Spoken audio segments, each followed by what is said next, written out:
इतनी बड़ी संख्या के अंदर आप लोग परिवर्तन की आवाज में अपनी आवाज मिलाने के लिए पधारे। मैं आपको धन्यवाद देना चाहूंगा। विपरीत मौसम है इसलिए कोई लंबी बात नहीं कहूंगा, पर इस सभा का महत्व इस बात से बढ़ जाता है कि आज मंच पर दो शख्सियत बैठी है। राजस्थान के शिक्षा जगत में शिक्षाविद के रूप में, विचारक के रूप में जो सिद्धांतों की बात करते हैं, आने वाले समय की आहट पहचानते हैं, राष्ट्रवाद की बात करते हैं, ऐसे आदरणीय लोकेश जी का मंच पर होना और इनके साथ जिन्होंने पूरे जीवन लोगों को न्याय दिया, न्यायाधीश नंदलाल जी, नंद किशोर जी का मंच पर होना इस बात को सिद्ध कर रहा है कि राजस्थान में वर्तमान सरकार, इस सरकार को बदलने की आवश्यकता है। भाइयों, इस सरकार का वैधानिक कार्यकाल अब आने वाले 20 दिन में समाप्त होने वाला है। 20 दिन बाद आचार संहिता लग जाएगी और इस पूरे सरकार के कार्यकाल में अगर कोई किसी से पूछे कि क्या कुछ हुआ, तो जादूगर का एक कमाल जरूर रहा, इन्होंने अपनी हिलती हुई कुर्सी को किसी न किसी रूप में बचा लिया और अपनी कुर्सी को बचाने के लिए उनसे जो कुछ हो पड़ा वो उन्होंने किया। इसी उदयपुर वाटी में आकर उन्होंने यहाँ के विधायक महोदय की प्रशंसा की और फिर उन्हीं विधायक महोदय को बाहर का रास्ता दिखाया। मैं समझता हूँ कि अपनी इस कुर्सी को बचाने के लिए सिद्धांतों के साथ और उनकी बलवेदी पर जिस प्रकार इन्होंने अपने ही लोगों को अपमानित किया, वो किसी से छुपा हुआ नहीं है। ये उदयपुर वाटी जो शांतिप्रिय लोगों का इलाका है, कहते हैं यहाँ का बच्चा पैदा होता है जिगर में बारूद लेकर पैदा होता है, वतन पर मर मिटना यहाँ की आदत है। तो इन वर्षों में उदयपुर वाटी में जिस प्रकार का अंत तक का वातावरण रहा, उदयपुर वाटी में जिस प्रकार की गुंडागर्दी से आम आदमी तरसता, किसी से छुपा हुआ नहीं। आज किसान बर्बाद हो गया। किसान की फसल पहले सूखे में चपेट में आ गई, अब थोड़ा कुछ हुआ तो इंद्रदेव की कृपा से और नष्ट हो गई। तब सरकार गिरदावरी नहीं करवाई। ये सरकार को जब हमने कहा कि सर्वाधिक बाजरा पैदा करने वाला इलाका है, हमारे पड़ोस में हरियाणा में पिछली बार 2350 में न्यूनतम समर्थन मूल्य पर बाजरा बिका, इस सरकार ने खरीदा नहीं।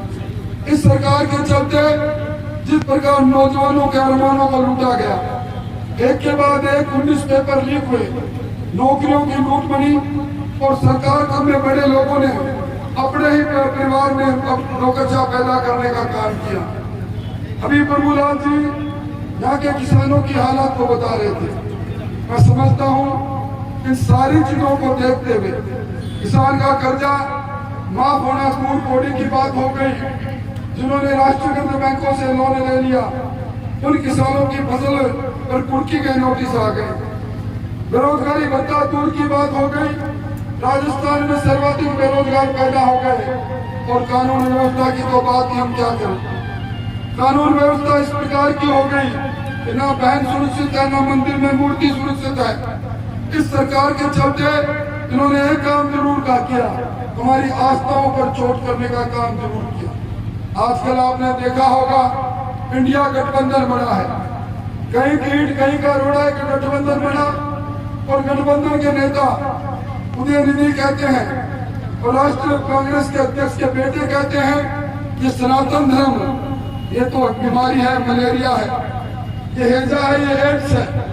मैं समझता हूँ सनातन धर्म हमारे धर्म के साथ हमारा संबंध बनाता है, वर्ण के साथ संबंध रहता है, उस पर ये चोट करने की कोशिश करते हैं।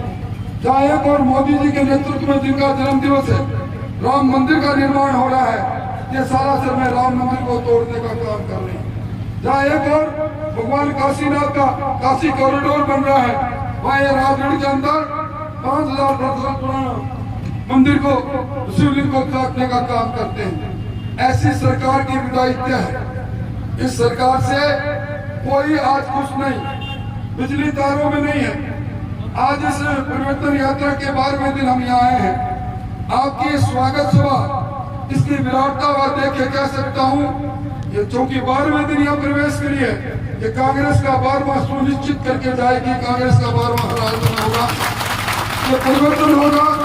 और परिवर्तन के बाद जिन लोगों की सरपरस्ती में लूट और झूठ की सरकार बनी, तो 200 मिलियन मुख्यमंत्री बन गए जिन्होंने जनता को लूटा, उनको वोट की चोट से सीधा करने का समय आ रहा है। और आज का दिन वैसे भी ऐतिहासिक दिन है। आज दुनिया के सबसे लोकप्रिय नेता नरेंद्र मोदी जी का जन्मदिन है। नरेंद्र मोदी जी ने हमारे देश को जो ऊंचाइयां दी है, हमारे देश की तकदीर और तस्वीर दोनों को बदलने का काम किया है। पहली बार विश्व बैंक ने कहा कि इस देश के अंदर 10.4% लोग गरीबी की रेखा के ऊपर आ गए। पहली बार ब्रिटेन, जिसमें 100 साल तक हम पर शासन किया, उस ब्रिटेन की अर्थव्यवस्था को पछाड़कर 5वीं बड़ी अर्थव्यवस्था हम बन गए। अभी G20 में दुनिया के 20 बड़े देशों ने कहा, वासुदेव कुटुंबकम के भाव से मोदी जी आप हमारा नेतृत्व करो। उन्हीं मोदी जी के कमल के फूल को लेकर हम आए हैं। ना तेरा है ना मेरा है, कमल का फूल हमारा है। ये भाव हमारे में रहना चाहिए। मैं आदरणीय नवल किशोर जी आपका अभिनंदन करूंगा। आपने जिस पार्टी के साथ संबंध जोड़ा है, आपका निश्चित तौर पर आप जैसे 5 साफ लोग जो पार्टी में आते हैं तो पार्टी आगे बढ़ती है। मैं शक्ति सुरमा माताओं बहनों आपको भी धन्यवाद देना चाहूंगा। विजेंद्र जी आपको, आपकी पूरी टीम को, कौन जी आपको, आपकी पूरी टीम का आभार। इस परिवर्तन की आंधी को तूफान बन गई। मैं कह सकता हूँ मोदी जी के भेजे हुए 4 रथ घूम रहे हैं, 4 जगह पर यह यात्रा चल रही है। असम में एक यज्ञ के घोड़ों की यात्रा चल रही है। अब ये यात्रा जन यात्रा बन चुकी है, जनता यात्रा के साथ जुड़ चुकी है। जनता इंतजार कर रही है। इस सरकार का वैधानिक कार्यकाल समाप्ति की ओर है। अब वोट की चोट से सरकार को समाप्त करो, यही निवेदन करने आपके बीच में आए हैं। प्रतिकूल मौसम के बहुत बहुत धन्यवाद।